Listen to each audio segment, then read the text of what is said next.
Me mua sonte në program janë kolonel Sami Neziri, kolonel mbrëmbrëma, faleminderit që jeni në War Report. Ndërkohë në një komunikim të drejt për drejt kam ekspertin e marrëdhënieve ndërkombëtare, zotin Ledion Krisafi. Ledion, mbrëmbrëma. Ta nisim së bashku, patëm Volodymyr Zelenskin, i cili vetëm disa orë më parë bëri disa deklaratat guximshme, për pak mendova se kishte një Donald Trump të vogël brenda tij që po fliste dhe nuk ishin fjalët e Zelenskit, ku nuk nguroi të sulmojë Europën, duke thënë se nuk është e bashkuar, nuk ka arritur të bëjë mjaftueshëm për mbrojtjen dhe se do duhet të zgjohet e të ndjekë Shtetet e Bashkuara në modelin që kanë dhënë. Pse ju hakurrye Volodymyr Zelenski Europës në një kohë kur në fakt Europa është donatori kryesor për Ukrainën? Unë kam përshtypjen që Zelenski po mundoi të bënte qefin Donald Trumpit në këtë rast, sepse gjua që përdori ishte gjua e Trumpit praktikisht. Është një mënyrë për të qenë në një linjë me Trumpin, ndoshta mendimin me idenë që Trumpi mund të bëjë diçka më shumë për Ukrainën, ose mund të mbajë një qendrim më ndryshe ndaj Putinit. Sot në darkë në Moskë ka shkuar Steve Witkoff me Jared Kushner për të takuar Putinin të nesërme. Është pak le të themi e vështirë të kuptoj se çfarë kërkon të bëjë më shumë Evropa, Zelenski nga Evropa në këtë rast, sepse sigurisht që nuk është e bashkuar këtë e dinë të gjithë, që ka kontradikta e dinë të gjithë, por ka dhënë një pjesë të konsiderueshme të luftës në Ukrainë, pa diskutim, nëse nuk do kishte qenë ndihma e Evropës, jo vetëm ndihma e Shtetit Bashkuar, por ndihma e Evropës, Ukraina nuk do ishte këtu ku ishte gjatë pas 4 viteve luftë të arrinte të mbante Rusinë në vijnë e frontit që ka mbajtur gjatë këtyre 4 vite. Mund të kishte bërë më shumë pa diskutim Evropa për duke dërguar më shumë armatime, duke prodhuar më shumë, duke bërë diçka më shumë për në lidhje me flotën në hije të Rusisë që bën kontrabandën e naftës, por fjalët e Zelenskit duhet të thënë për mua janë pak pa vend në këtë rast. Pra është thjesht një përpjekje për të bërë qefin Donald Trumpit, por Evropa praktikisht është ajo që po e mban në këtë moment, edhe nga grafiku që ju paraqitet 2025 dhe deri tani vendet evropiane dhe ato që kanë dhënë një sasi të konsiderueshme armatimesh, janë vendet evropiane që vazhdojnë të blejnë armatime Shtetet e Bashkuara dhe ja japin Ukrainës falas në këtë rast, kështu që fjalët e tij janë pak mosminjose, duhet të them. Pra duhet të jetë më minjos në asaj që ka bërë Ukraina dhe që vazhdon të bëjë Ukraina ndaj Evropa ndaj Ukrainës. Më parë për kuriozitet po shifja pikërisht Danimarkën që ka qenë shumë në lajme kohët së fundit, e cila për Ukrainën kishte dhënë rreth 4% të GDP-së së saj. Njëjta gjë vlen edhe për vendet e tjera evropiane, pra nuk janë shifra të vogla ndihma që është dhënë për Ukrainën. Kështu që e shoh fjalët e tij vetëm si një mënyrë për të bërë qefin sa më shumë Donald Trumpit, por që nuk kanë lidhje me realitetin. E qartë, ndërkohë, kolonel, duhet ndalem sërish me ty te kjo grafik, pasi pasqyron në kosto reale, numrat janë të rëndësishëm në një konflikt, sikur bëhet fjalë për vrasjen e ushtarëve, sikur bëhet fjalë për ndihmat financiare, por edhe sikur bëhet fjalë për aleatët të cilët të qëndrojnë në krah në ditë të vështira. Dhe shohim që Amerika ka zgjedhur të shohë Ukrainën si biznes, të paktën në vitin e fundit dhe nuk ka nguruar as ta ofendoj shpeshherë Volodymyr Zelenski, as ta godas Donald Trump me sulmet e tij, por për të parë të gjitha këtë dhe për ta konvertuar në atë çfarë bëri sot Zelenski, si do ta konsideroni të fjalimin e tij? Unë nuk do ta konsideroja sulm. Shiko, Zelenski nuk është hera parë që mban qendrime të tilla ndaj Evropës. Ka mbajtur qendrime të herpashershme, edhe një vit më përpara qendrimi i tij ka qenë kritik ndaj Evropës, duke shprehur se Evropa duhet të jetë e aftë të mbrojë veten. Dhe ajo që ai shprehu si vjet ishte pikërisht kjo, që duke ju referuar kësaj deklarate së vjetshme, ai tha që Evropa nuk ka bërë asgjë nga ajo që vjet. Pra thjesht ka ngelur në kuadrin e llafeve. Natyrisht është e vërtetë ajo që Evropa tani është ajo që e ndihmon Ukrainën, nuk do të thotë kjo, besoj unë, që Zelenski nuk është mirënjohës për ndihmën që merr nga Evropa, pa diskutim që është një ndihmë e domosdoshme kritike për Ukrainën në një kohë kur Shtetet e Bashkuara nuk japin më ndihmë. Pra edhe ato armatime që lëvrohen nga Shtetet e Bashkuara blihen nga Evropa. Kështu që unë e shoh fjalimin kritik të presidentit Zelenski si një përpjekje për të zgjuar Evropën, që të kalojnë nga kuadri i fjalëve në veprime.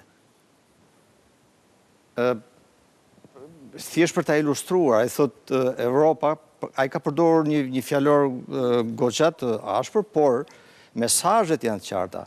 Ai thotë Evropa nuk duhet të jetë një sallat e përzierë me fuqi të mesme dhe të vogla.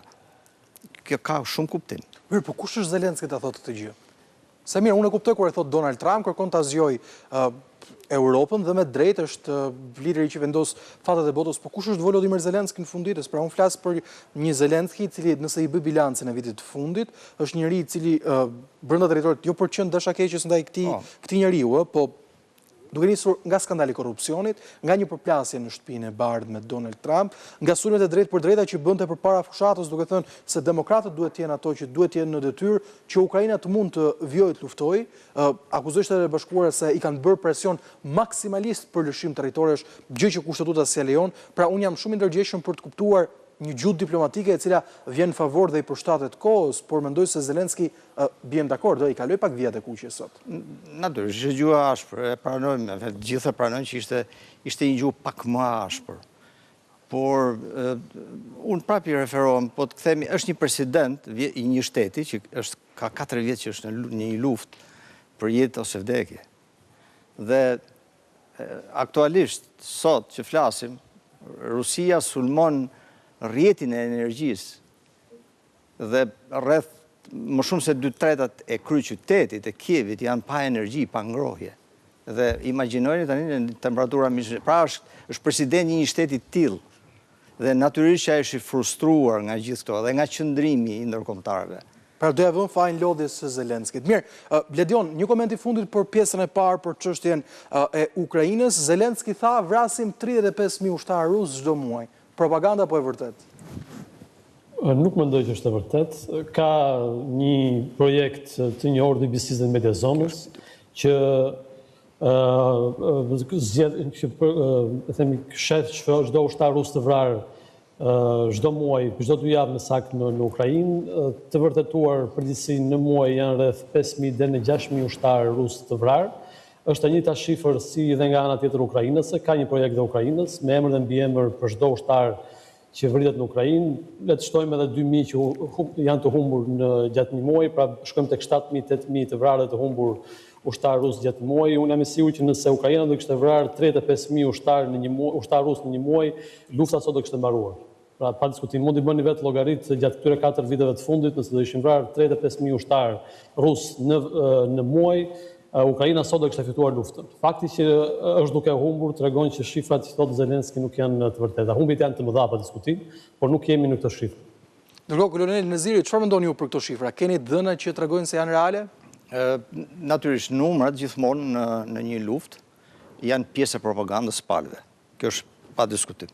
Pra, secila palë mundohet që të jap shifra më të mëdha për kundërshtarin, më të vogla për veten. Fakti është që po tu referohemi burimeve të pavarura, pra asnjanse, le të themi asnjanse, sepse pothuajse asnjanse nuk ka. Rusia ka psuar të paktën afërsisht rreth 1 milion persona, ushtar, të vrarë, të plagosur, ose të pa aftësuar. Pra fatalitetet përgjithshme. Të përgjithshme. Dhe fakti është që unë ndjek çdo ditë të dhënat për luftën, dhe tani ka zëra dhe brenda Rusisë që pohojnë këtë. Pra ka mjaft media që janë pro-qeveritare të Rusisë dhe tani e pranojnë me dhimbje që çdo ditë rekrutohen ushtarë dhe vriten shumë ushtarë në frontin e Ukrainës. Dhe problemi është ky që pse ka Ukraina më pak, dhe kjo është e natyrshme nga pikpamja profesionale, një ushtri që është në mbrojtje ka më pak humbje. Pra kur planifikohet një operacion, ne bëjmë llogaritje në humbje parafërsisht, ka një teori rreth kësaj dhe ka koeficient dhe dalin parafërsisht humbjet, pa filluar lufta. Dhe gjithmonë mbrojtësi ka më pak humbje, sulmuesi ka më shumë humbje për arsye sepse është në ofensivë, është më i ekspozuar. Kështu që kjo shpjegohet me faktin që Ukraina ka më pak. E dyta është që Ukraina ka përdorur më shumë sisteme pa pilot, më shumë se ushtar.